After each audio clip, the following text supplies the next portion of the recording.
Olá, você que está assistindo a Rede Sempre TV. Nós estamos para mais um episódio aqui do Pode Eleger. Eu vou conversar com o André Fidalgo. Ele, gente, que é o nosso convidado de hoje, um administrador de empresas e que tem uma experiência muito vasta dentro do setor público, com MBA em controladoria. Seja bem-vindo, André. Obrigado, Patrícia. É um prazer estar aqui com o pessoal da Rede Sempre e dizer que do privilégio de estar aqui com você, conversar. Já ouvi falar muito desse canal de comunicação e dessa grande apresentadora que está aqui.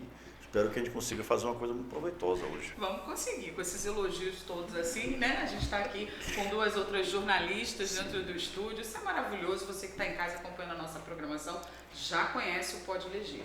Nós estamos num podcast, André, que tem por objetivo instruir aquelas pessoas que nem gostam de política, mas que já têm consciência que é na hora de votar que elas podem mudar o futuro do país ou também querem manter algumas coisas como estão, porque a gente sabe que nem toda mudança é bem-vinda, mas que até certas situações que estão acontecendo precisam também de mudança. Por isso que eu fiz questão de convidá-lo por ser um administrador e por ter passado aí por várias gestões. Você é filiado ao PT hoje, né, o Partido dos Trabalhadores? Sim, sou filiado ao Partido dos Trabalhadores. Eu trabalho no governo do Estado desde 2008. Eu assumi a diretoria de finanças da Secretaria de Justiça, Cidadania e Direitos Humanos, à época, no governador Jacques Wagner, no meio da gestão, a primeira gestão do Partido dos Trabalhadores na Bahia, e eu fui assumir um cargo técnico. Eu sou administrador de empresas, né? Tenho pós-graduação tenho um MBA em controladoria para gestão de negócios e sou também gerente de projetos pela FGV.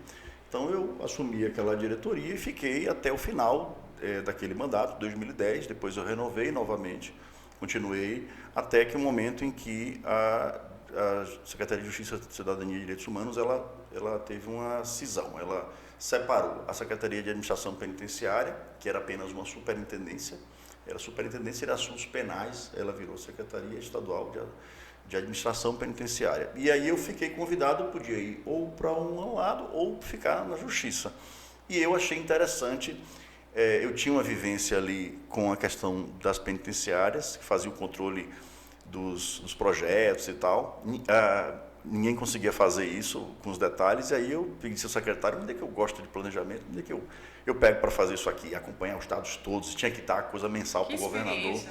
Muito bom. E aí quando chegou lá, eu tinha a oportunidade de estar numa diretoria, que era uma diretoria tipo administrativa e tal, e tinha uma diretoria que eu achei muito interessante, que eu preferi essa, que era a diretoria a diretoria biopsicossocial. Era a diretoria que cuidava dos assuntos da ressocialização. Aí eu achei, pô, isso aqui deve ser bem difícil. Aí tinha que me envolver dialogar com os psicólogos, com a questão médica, com tudo aquilo que está ao redor, né?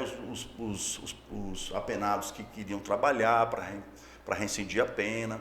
E eu fiquei nessa diretoria até 2013, mais ou menos, quando eu fui convidado para assumir a chefia de gabinete da Dizem-Bahia. E aí, estou na Dizem-Bahia, não na chefia de gabinete mais, mas na superintendência, há 13 anos. Completei 13 anos no dia 26 de janeiro desse ano. E você vem aí com um projeto um pouco diferenciado para esse ano de 26, mas eu não posso deixar de contar aqui para o nosso público, né, que André Fidalgo, nosso querido convidado de hoje, é filho de uma mulher muito admirada em todo o Brasil, mas principalmente na Bahia, a deputada estadual Maria Del Carmo. Sua mãe realmente fez história na política, né, uma mulher que tem assim, um carinho muito grande de toda a mobilização, toda a movimentação aí, todos os militantes do PT, mas que é também uma pessoa muito querida no meio político, né? Fala um pouquinho dessa sua relação com a sua mãe, André. Pronto, na verdade minha mãe se dedicou, ela não é brasileira, minha mãe é imigrante, é espanhola, galega, na verdade. Chegou com 6 anos na Bahia. Ela chegou com 6 anos e ela se apaixonou por Salvador, né? Depois disso, meu avô já tinha vindo, tinha voltado, meu bisavô também já tinha vindo. A colônia galega é a maior colônia galega do mundo, é aqui na Bahia, em Salvador. A maior colônia espanhola é em São Paulo, que, claro, tem mais gente. Lá tem imigrantes de outros lugares da Espanha. Galícia, sobretudo da província de Pontevedra, é aqui em Salvador. Então, minha mãe se apaixonou pela cidade, trabalhou, se formou em engenharia civil, pela UFBA, também, pela Politécnica, e começou a trabalhar no governo do estado ali em 73 e tocou a vida, ajudou na construção do CAB, sempre se envolvendo com obra pública. Trabalhou no antigo DEP, que era o Departamento de Edificações Públicas. Depois virou-se o CAB e hoje já não existe mais. E ela começou a militar, isso era uma coisa muito comum. Quem era da engenharia, na verdade, engenheiro, médico ou advogado, não é difícil entrar na política, né? Economista também, depois da década de 90, também frequentou esse período, né? Então, ela teve uma carreira muito dedicada. A vida, né? A vida, a carreira dela dedicada. Minha mãe, tem uma coisa que eu queria falar, que depois que eu aprendi isso, né? E eu faço questão de falar isso onde eu vou, e também as minhas filhas também. A vida, para mim, é uma experiência individual. Você precisa viver a sua experiência individual. Todos nós temos a nossa experiência individual. Se você, por acaso, vive a experiência individual de outra pessoa, vai chegar um momento que vai vir uma fase de frustração muito grande da sua vida e você vai achar que você viveu a vida para cuidar da outra pessoa. Eu já ia perguntar isso para você, porque você tem um gap aí muito grande, né? Você, apesar de ter essa vivência política desde a sua infância, da sua adolescência, você vai para o corporativo, vive a sua carreira acadêmica, corporativa e sendo um ser político, mas sem atuar na política. Eu né? sempre achei, Patrícia, que a política ela está dentro da gente na sua mais perfeita função, sabe? A política é o ato de você negociar absolutamente tudo, inclusive com você mesmo. Hoje em dia é tão comum, você chega, vai deitar 10h30 e fala, eu vou dar só uma olhadinha aqui nos meus directs, rapaz. Aí você tem que pensar que você não precisa ter outra voz e outro som, né? Para não parecer que você tem algum problema psiquiátrico, né? De dizer assim, não vai dormir, é melhor você ir dormir, porque amanhã você vai acordar cedo. Mas a gente negocia o tempo todo conosco. Então, dentro da Desembaía, dentro das secretarias, eu sempre exercitei a política de conseguir fazer isso. Eu trabalhei em São Paulo um período também, quando eu me formei, numa empresa em São Paulo, 2 anos e meio, e as pessoas diziam para mim, como é que você consegue ser benquisto por 2 pessoas que se detestam na empresa, 2 diretores que entravam engalfinhando, eu era gerente financeiro, e eu me dava bem com os 2. Eu digo, veja, eu não sou puxa-saco de ninguém, agora eu tenho que tentar olhar aquilo que me traz a coerência. Quando você perde a coerência e você vai para o emocional, você para de dialogar. Então, eu militei na administração o tempo inteiro fazendo política, mas eu não fazia política partidária. A política, para mim, era a política da percepção de transformação da sociedade. Eu queria votar no que era certo, eu sempre me senti parte do Partido dos Trabalhadores. Em 1994, quando eu votei, tinha 17 anos, votei na cédula, votei em Lula. Então, eu tinha essa percepção do que eu queria para mim e para o mundo que existia ao meu redor. Lá em São Paulo, quando eu trabalhei, eu era malquista para caramba a empresa, todo mundo era muito direitista e eu era o único esquerdista. Mas isso nunca me atrapalhou seguir meus objetivos. E aí, dentro da Desembaía, eu fiz isso, eu negociava com o sindicato e tal. Eu sempre gostei de fazer a questão de negociação. Eu sempre achei que eu nunca fui bom negociador. Mas eu acho que eu nunca fui bom vendedor. Porque eu gosto muito de ter a percepção do outro. Então, eu gosto muito de exercer a empatia com o outro. Você está sendo humilde, porque a fama que você tem aí no meio político é de um grande conciliador, de alguém, inclusive, que tem apoiado aí o governador Jerônimo junto a alguns municípios. Como tem sido isso? Porque nesses últimos anos, você acorda para essa percepção política como um possível candidato a deputado estadual, né? Então, isso tem ardido no seu coração e também tem sido muito comentado, né? Eu acho que a gente precisa enfrentar as missões que aparecem. Eu volto a dizer, depois que o grupo que acompanha minha mãe, Maria, a vida toda dela, pessoas que acompanham ela há 30 anos, 25, 28, mais novas também, pessoas que chegaram em 2018, disseram, Maria, a gente tem que ter alguém para seguir. Você foi um instrumento, na verdade. A política faz isso. Você é um instrumento. E tem que ter outro instrumento para seguir. Porque senão, como é que você... Não é que vai jogar fora. Ninguém joga fora a vida de alguém, um legado. Mas é uma questão de continuidade. E dentro desse mundo, você já atua há muitos anos, né? São praticamente 2 décadas dentro do governo, né? Você está numa linha de 13 anos no Desembaía, mas você já vem de uma outra operação que não Sim. deixa de ter essa Sim. percepção social, Sim. né, o olhar humano para, inclusive, uma classe que precisa desse olhar. Não, com certeza. Aquilo ali não é um depósito de gente. A gente sabe das dificuldades que tem. Inclusive, a ação desta vez, de 2022 para cá, o secretário de Administração Penitenciária, desde a fundação da secretaria, que foi em 2011, é o melhor secretário que a gente já teve. Tudo bem que a gente não teve vários, a gente teve 3 ou 4. Esse talvez seja o 4, mas ele é, sem dúvida, o que tem desempenhado um papel mais brilhante. E, na verdade, não é só porque eu sou fã dele, porque eu sou amigo, eu fui colega de faculdade dele, e José Carlos, inclusive, um dele, até mandar um abraço para ele.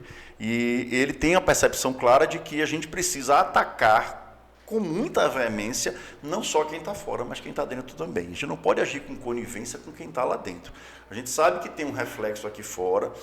Esse xadrez é um xadrez difícil, se você mexe a peça errada, repercute no jogo do lado, mas a gente não pode fazer isso. Então o governador Jerônimo confia muito no secretário, porque tem respondido também. As ações daqui de fora repercutem lá dentro, e as ações lá de dentro têm que repercutir aqui fora. Olha também. Que a gente está passando por vários assuntos, a gente acabou chegando aqui, pessoal, em você? segurança pública, né? Então já falou de tudo nesse podcast, você que gosta de política deve estar adorando. E quem não gosta deve estar começando a startar. Porque hoje a gente não tem mais nem o direito de dizer que não gosta de política, né, André? Porque estamos aí, aumento do combustível em função da guerra do outro lado do mundo. Então não dá pra gente dizer assim, eu vou desligar a TV porque eu não quero ver programa de política. Eu vou mudar de canal. O cidadão comum, aquele que está ali todo dia, que vai na padaria comprar o pão, que paga passagem, ele precisa entender um pouquinho que seja de política, não precisa, André? Eu creio que o mais importante são as pessoas, e os jovens são muito importantes a gente trazer para esse debate. As crianças, as minhas filhas sabem política, conversam política com bastante maturidade para 11 anos e 8 anos. A gente precisa trazer que as pessoas reflitam sobre a importância. Aí você tem uma questão de verdade do mundo. A gente tem várias verdades. A política é cheia de incoerência, e ela é repleta de verdades. Eu não posso dizer que a sua verdade está errada e a minha está certa. A gente tem alguns limites, que acima daquilo eu não concordo. Eu não concordo. Aí são valores que são inegociáveis. Tem pessoas que militam em causas que eu não admito. Mas dentro do campo progressista, todas as ideias são bem-vindas, obviamente. Agora, as pessoas têm que entender que a única maneira de transformar a realidade é através da política. Não há outra maneira. A política é um instrumento e o voto é por onde você faz isso. Você vota para que você mude. E um voto mal dado, ele demora muito para ser sanado. São 4 anos. Né? Então, quando você vota errado, ou quando você vota porque alguém lhe dê algum benefício, um emprego, um caixa d'água, sei lá, o que for, uma cesta básica. Tem pessoas... Infelizmente ainda acontece isso. Acontece hoje, né? muito, e eu ando muito no interior do estado, e eu faço questão de dizer isso, e leva constrangimento para as pessoas, porque você recebe uma cesta básica que vai durar 4 dias por 4 anos. 4 anos. Não é uma coisa que vai durar um bem de uso contínuo, não, é algo que é assim. Às vezes as pessoas trocam voto por R$100, que dura só aquela tarde, em bebida, em jogo, que seja, ou comida, que seja. Não dá para ser inconsequente. No outro dia, R$100 já acabou e o voto permaneceu. E olha que o mandato da pessoa nem começou, só vai começar em janeiro. Olha, gente, isso é muito importante, hein? Porque, na verdade, quando a pessoa faz isso, ela está colocando a nossa vida também Todo mundo em jogo, né? Ela está ali pelos R$100, mas aí eu, você, ou você que está em casa aí também, que votou com consciência, pode vir a ser prejudicado. Então, onde você estiver, fale de política, debata. Exatamente. Não tenho muito conhecimento. Vai debater. Enquanto você conversa, o conhecimento vai vindo, não é isso, André? Eu acho que o melhor método de você ensinar, de você absorver o conhecimento é ensinar. Eu digo às minhas filhas isso, ensine alguém. Aprendeu uma coisa, ensine qualquer coisa, porque você fixa o conhecimento. Exatamente, a gente tem que ser militante da nossa própria vida, do nosso próprio interesse, do interesse da nossa rua, do interesse do nosso bairro, do nosso município. E no caso aqui a gente está fazendo política por conta de todo o nosso estado, a televisão está chegando aí Em Rio de Contas, a gente Muito chega bom. em vários Linda lugares da cidade. Chapada, Lençóis. Lindo. Então, muitas pessoas nos assistindo agora e podendo conhecer um pouco desse posicionamento político de alguém que está no mundo corporativo e que sempre esteve aí no meio da população, né? Mas eu sei que você também tem um olhar muito aguçado para o campo empresarial, né? Sim. Para os próprios provedores de internet. Eu vi algumas matérias sua prestando um pouquinho de atenção, né? Que é necessário hoje, né? Olhar para esse grupo que faz a gente ser conectado. Por exemplo, estamos ao vivo agora, estamos gravando um programa para o Brasil todo, para a Bahia toda. E como que o nosso sinal está chegando na casa das pessoas? Via streamer, que é levado pela internet, pelo provedor de internet, que ele está fazendo um trabalho fantástico. Tem comunidades hoje que não chega o sinal de telefone das grandes operadoras e vai chegar aquele pequeno operador que está puxando o cabo, que está levando um sinal. Sim. Você, nessa qualidade de homem público, você pensa também sobre esse caminho de estar dando estrutura a pequenos empresários, médios empresários aí pelo interior do estado? Claro, eu sou, a minha caminhada tem sido, e aí estabelecendo uma conexão com o que a gente acredita, eu defendo a justiça social. Só que eu sou mais audacioso. Eu, para além da justiça social, eu digo que como é que a gente vai alcançar ela? Que é a equidade entre as pessoas, que é o desenvolvimento econômico. O desenvolvimento econômico é a única maneira que a gente tem de trazer liberdade para que a gente possa entregar riqueza para as pessoas através de política pública. Então, quando a gente fala de justiça social, a gente está falando de equidade, né? De você ter oportunidade para todo mundo, você ter direito à saúde justa, correta, educação, segurança pública, todos os serviços públicos, todos eles. Só que a gente precisa trazer os benefícios e os beneficiados para o lado de cá, porque a justiça social ela é a distribuição da riqueza, vamos dizer assim, através de serviços públicos, que é o Estado que permite que você tenha. Assistência social, saúde, educação, cultura, lazer, todos esses. Quando a gente fala de desenvolvimento econômico, eu estou dizendo o seguinte: para que a justiça social seja uma verdade absoluta e cada vez mais ampla, a gente tem que desenvolver economicamente. Porque investimento é uma coisa, custeio é outra. Você pega um dinheiro, eu tenho várias explicações que eu faço isso. Você vai pegar Gente, estamos conversando com alguém que tem aí uma experiência enorme. Veja bem, você vai pegar um dinheiro para comprar um bem, um financiamento. Você vai pegar um dinheiro emprestado para comprar uma moto. Lógico que vai dizer assim, eu preciso de uma moto porque eu faço entrega. Aquela moto vai gerar mais receita. Mas tudo bem, digamos que é porque você não quer andar de ônibus mais. Tá tudo certo, tudo bem. Só que é natural, é razoável você imaginar que você vai pegar dinheiro emprestado para pagar o aluguel? Não, não é razoável. É razoável você imaginar que você vai pegar dinheiro emprestado para comprar a feira da semana? Não, não é razoável. Então, investimento é uma coisa e custeio é outra.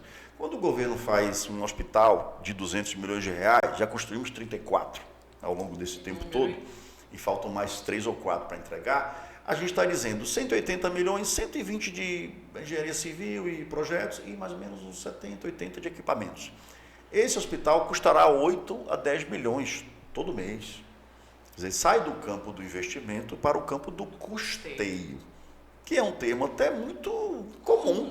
Todos nós temos custeios em nossa casa. Você compra custo dia a dia, né? Você compra um apartamento, tem um aluguel, tem água, tem um condomínio. Você tem que vive onde você quiser, você tem um custeio do dia a dia.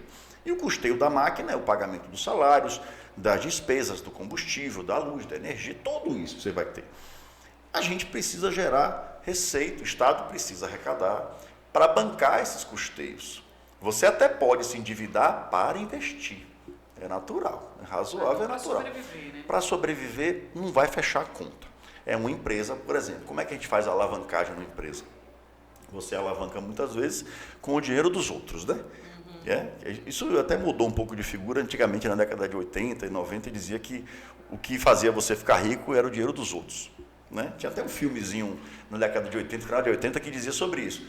Eu vou ficar rico com o dinheiro dos outros, porque você alavancava na Bolsa de Valores alguém que vinha com dinheiro e você alavancava. E você guardava o seu. Alavancava com o dos outros e guardava o seu. É um jogo das finanças que não é nem o foco da entrevista em si. Mas, de certa forma, se a gente for olhar, você precisa, para alavancar, investir, e depois do investimento aquilo vai gerar renda, receita. Ah, Andrei, vem cá, e o hospital gera que receita? qualidade de vida, Pronto, né? então veja, o hospital por si só não vai aumentar o tesouro do governo para ele bancar o custeio, não, ele não vai bancar. O governo está fazendo várias iniciativas para trazer melhoria de vida para as pessoas, ao mesmo tempo em que tem que gerar emprego, renda, trazer indústrias, trazer novos serviços. Você falou das empresas de internet, por exemplo. Elas são responsáveis por uma boa parte de conectividade do próprio governo do estado. Eu acho, inclusive, a minha opinião é que a internet ela é, hoje em dia, um motor necessário para que a gente possa viver. Eu tenho sensação sobre isso. A gente vai nos lugares mais afastados, a gente tem que ter internet na zona rural. Tem que ter. Porque o jovem que quer morar, muitas vezes, quer continuar ali, morando na propriedade, plantando fruta, hortaliça, o que for, ele quer ter internet para ele navegar, para Instagram, ele quer ter. Ele quer estudar, às vezes, uma educação à distância, pagar as próprias contas. Claro. Tudo é online, né? Exatamente, ele não quer sair da cidade dele para ir buscar alguma coisa, um conforto lá fora. O conforto tem que vir até ele, a água, a energia, estradas que sejam boas, a internet é fundamental. Tem um programa do governo, que é o Conect Bahia, né, que ele leva, já que o sinal de celular, porque aí você também envolve outras questões econômicas. As empresas muitas vezes não querem fazer os investimentos. Quando não vão, as grandes operadoras de telefonia, né, a 3 hoje em dia, porque hoje não tem mais, né, é Vivo, TIM e Claro. Essas empresas elas só vão colocar sinal de celular em algumas comunidades se o governo insistir para chamar um chamamento e fazer um acordo. Senão ela fala, não vou botar uma antena, é caríssima, não vai ter retorno. Como a Coelba, por exemplo, também, que está pensando do mesmo jeito. Que tem um jeito. Por isso que também tem outro debate aí, que é o Estado forte para dizer, serviços essenciais o Estado tem que garantir. Exato. Porque se eu for esperar que a empresa de energia tenha internet vai por muitas situações, né? Porque tem a insegurança com essas questões todas que a gente viu aí ao longo do ano. Claro. Tem várias coisas. Hoje o segmento precisa muito desse olhar mais sensível, até porque é muito caro levar sinal de internet para o interior. Muito. Então o governo precisa cada vez mais abraçar o empresário, né? A gente tinha há um tempo atrás mesmo, há uns 8 ou 10 anos atrás, tinha um empresário que procurou a gente para fazer um projeto de fibra ótica, para levar internet rápida naquele território ali de Jacobina, por ali assim. Quando a gente fazia o custo era muito alto, era um investimento altíssimo, e aí ele não tinha garantia real, que é o que trava o risco da operação, para que a gente pudesse emprestar dinheiro. Na época, você tem ideia, era assim, uma coisa de 2 milhões. Eu estou falando uma coisa que teve há 8 anos atrás. Hoje deve ser 10, 8 milhões. Quer dizer, ou não, né? De repente diminuiu a estrutura dos itens, dos consumos. Por causa da tecnologia. Mas de qualquer jeito um negócio caro. Era muito caro e as pessoas não entendem, mas a internet vem por cabos submarinos, né? Atravessam os continentes através de cabos pelo oceano. A gente está aqui usando e só pensa na ponta, no final. De lá para cá. Às vezes, não tem. Processo. É porque você pede hoje em dia muito rápido, né, Patrícia? Você pede o sinal de internet hoje, chegou ali, botou o link. Como é isso? Não, amigo, isso aí teve investimento de muita gente, da iniciativa privada e também iniciativa pública. Neste caso, a iniciativa privada, e isso que eu falo, eu me solidarizo muitas vezes com os empresários, porque os empresários às vezes são meio doidos mesmo, porque botam a cara para desbravar, é natural. E o Estado muitas vezes precisa dizer, olha, essa regra aqui é legal, agora o risco é seu, mas o risco sempre é do empresário. Claro que é do empresário. O empresário precisa ser audacioso, precisa ter uma boa ideia. Tem muitas coisas a conversar sobre essa questão aí dos pequenos negócios. Eu sou entusiasta nesse assunto também. Eu estou vendo que o presidente Lula, né, ele tem pensado assim, muito macro no desenvolvimento do Brasil, né? Porque ao mesmo tempo que ele é um presidente conhecidíssimo pelos projetos populares, como Minha Casa Minha Vida, como Bolsa Família, ele também é o presidente que mais tem incentivado o microcrédito. Sim. O MEI nasce aí no governo do PT. Fala pra gente dessa nova lei que acabou de surgir, eu vou até pegar minha cola aqui, que ela é tão nova que eu não gravei o número ainda. Ó, presidente Luiz Inácio Lula da Silva, na quinta-feira, 26 de março agora, né, que acabou de passar, estamos 1º de abril hoje, a lei 15.364 é uma lei que vai atualizar programa de microcrédito, ou seja, o programa já existia, está Já. passando aí por novas mudanças, atualizações e tem a finalidade de olhar para essas microfinanças, né? E fazer um ordenamento melhor aí desse movimento que não para de crescer no Brasil, né? Depois da pandemia, aumentou muito o número de pequenos empresários, empreendedores. Pela internet. Pela internet, exatamente. E boa parte desses empresários, dos MEIs, estão na mão de mulheres. Sim, né? Com então certeza. A gente sabe aí o quanto a mulher tem realmente feito com que a economia circule, principalmente a economia, digamos assim, do bairro, do município. Parece pequeno, mas dá sustentabilidade àquela família que acaba fazendo o município funcionar. Sim, na verdade, esse programa é um programa muito antigo, ele é vinculado ao Ministério de Trabalho, Emprego e Renda. Salvo engano, ele deve ter sido criado em 2003, 2004, um programa muito antigo, que é um programa que estabelece regras muito duras, poderia dizer assim, para você emprestar recurso. Ele tem que ser orientado e monitorado. Então, assim, você não consegue emprestar para alguém que não queira colocar recurso no negócio. O enquadramento que tinha é o seguinte: o microcrédito é um crédito para você produzir. O que não é para produzir é crédito pessoal. Crédito pessoal é para você comprar uma bicicleta e um celular. Não vou fazer isso. Agora, se eu tenho uma pequena loja que faz entrega de açaí, eu preciso de um celular. E se eu preciso pegar o celular para botar no TikTok e tal, eu tenho que ter um celular bom. É um instrumento instrumento de trabalho. Pronto, se é um instrumento de trabalho, aí ele está se enquadrando. Essa nova lei, ela abre isso. As microfinanças agora. Ele sai do padrão. Isso eu podia emprestar dinheiro até 21 mil. Só quem fazia isso é a agência de fomento. Né, no Brasil. A Desembahia é a terceira maior agência de fomento do Brasil. A gente só fica atrás da Desenvolve São Paulo e da Fomento Paraná. A gente tem uma carteira enorme e uma característica da Desembahia, que a Desembahia empresta recurso e se envolve com vários programas, de Protaxa, microcrédito, prefeitura, grandes negócios. Sua experiência é fantástica, né? Nossa, é muito legal, foi muito bom. Mas o microcrédito foi um programa que a gente nunca conseguiu avançar muito, porque você não tinha como digitalizar ele. Porque o agente de negócio tinha que ir no lugar ver se aquele negócio existia. Então a gente digitalizou de que forma? O governador Rui, à época, disse: está muito lento, vamos andar mais rápido, bora. E a gente caiu para dentro, a minha equipe de planejamento, para dizer: bom, agora a gente vai ter que digitalizar. Aí uma confusão, uma agência conservadora, do ponto de vista de garantia de segurança, como é que faria, né? Aí não tinha ainda difundido a questão do .gov. Hoje é maravilha, ninguém vai em cartório assinar nada. Mas naquele momento ainda estava começando o debate sobre aquela coisa facial. Hoje parece que a vida inteira foi assim. Não foi. Né? A gente está começando esse debate agora sobre você coloca no telefone e você nem bota mais a senha. Existem vários protocolos de segurança à internet de novo, para garantir que você entre na sua conta, não eu entre na sua.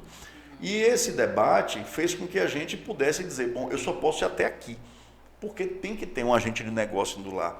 E ele tem que tirar foto do lugar, ele tem que fazer a postagem. O Brasil é muito grande, né? E muito todo grande. tipo de negócio, muito. Vindo de todos os lugares. Ou você abrir a mão, dizer: não, eu finjo que vou lá, eu não vou falar desse momento que fez isso, eu finjo que vou lá e está tudo certo. A gente não tinha, a gente é muito rigoroso com relação a isso. A gente nunca teve uma conta reprovada do Tribunal de Contas do Estado, nunca. Então, a gente travou nisso. Essa lei nova, ela avança, você pode avançar de 21 mil. Na prática, a gente já estava fazendo isso.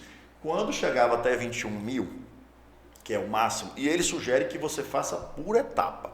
Você pega 4 mil, pagou, volta a pegar 8. Pagou, volta a pegar 12. Você escalona isso.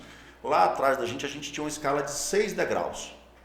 Aí a gente... Quando o governador Jerônimo ganhou a eleição, a gente apresentou a ele um projeto que foi da minha equipe, porque eu mandei o pessoal fazer uma equipe, um benchmark, né, que o pessoal gosta de falar, é uma pesquisa, que o pessoal pesquisei, eu falei: vamos dar uma pesquisada, de linhas específicas para mulheres. Já tinha outros 2 estados e aqui a gente não tinha. Eu digo: estranho, como é que é isso? Como é que não tem? A mulher é a melhor pagadora. Então, ela tem que ter uma taxa de juros mais atraente, porque é natural. E a gente apresentou, gostou, o governador adorou, a gente implantou o Crédito Bahia Mulher. Ela sai para pegar já 6 mil, o homem pega 5. Ela passa de 6 para 12, o homem pega 10.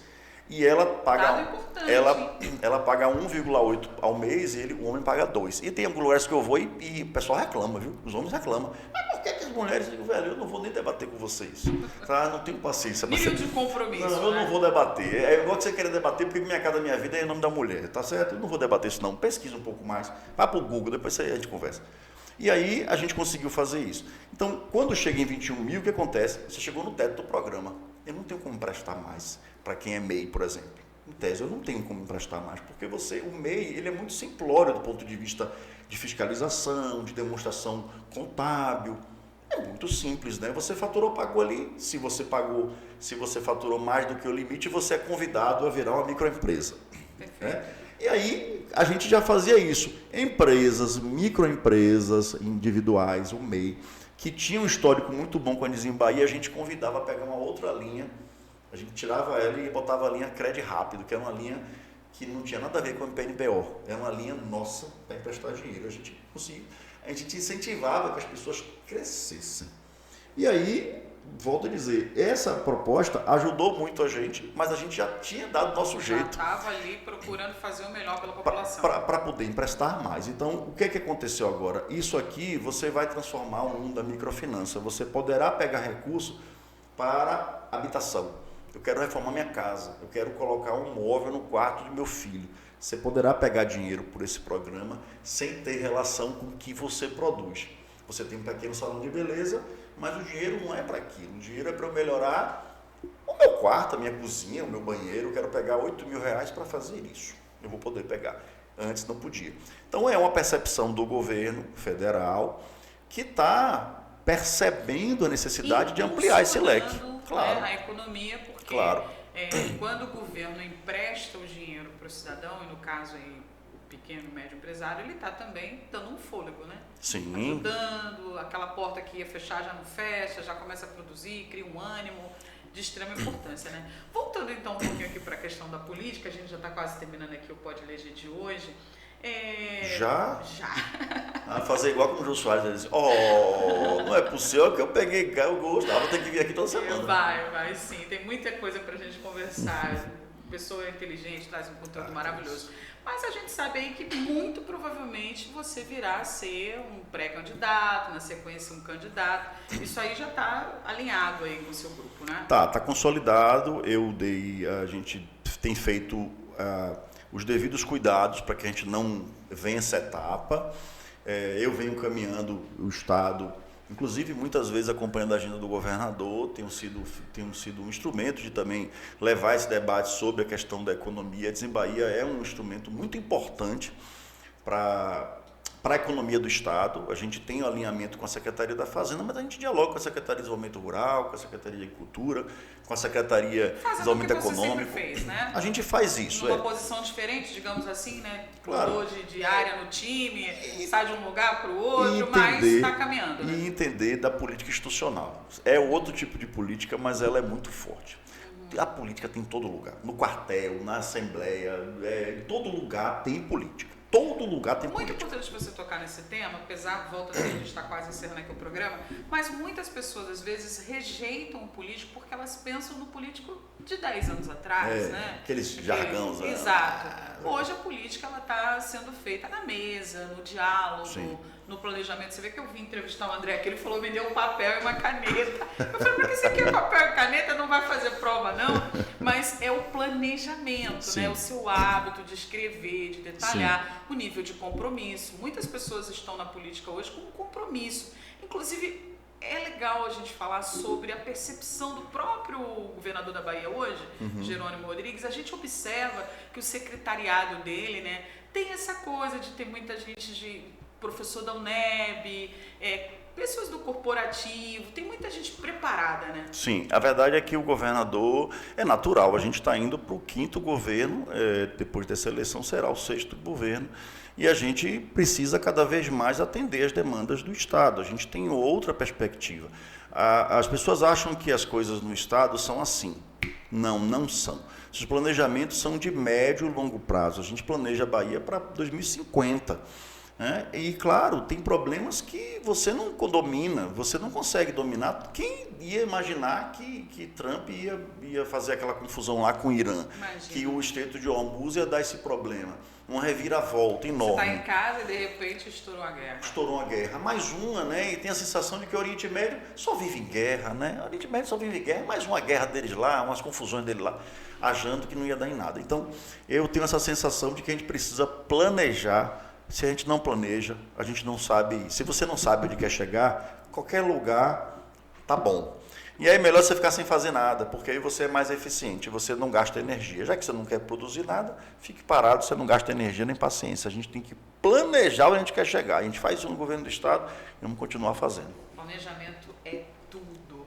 Olha, muito obrigado pela sua presença aqui. A gente fica assim, extremamente feliz de poder levar para quem está em casa um conteúdo, sabe, expressivo, um conteúdo que realmente leve as pessoas a refletir. Acho que depois desse programa vai ter muita gente pensando em finanças, em política, né, em comunicação aí por todo o Estado. Muito obrigado pela sua presença aqui, viu? Deixe suas considerações finais. Bom, agradecer o convite, dizer que a gente está sempre disponível para vir conversar com todos os seus espectadores da Rede Sempre, Canal 21, não é isso mesmo? E Canal pela 21. internet aí.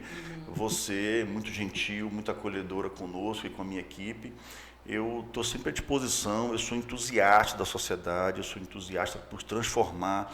Nesse aspecto, eu gosto muito de Belchior, muito. E amar e mudar as coisas me interessa mais.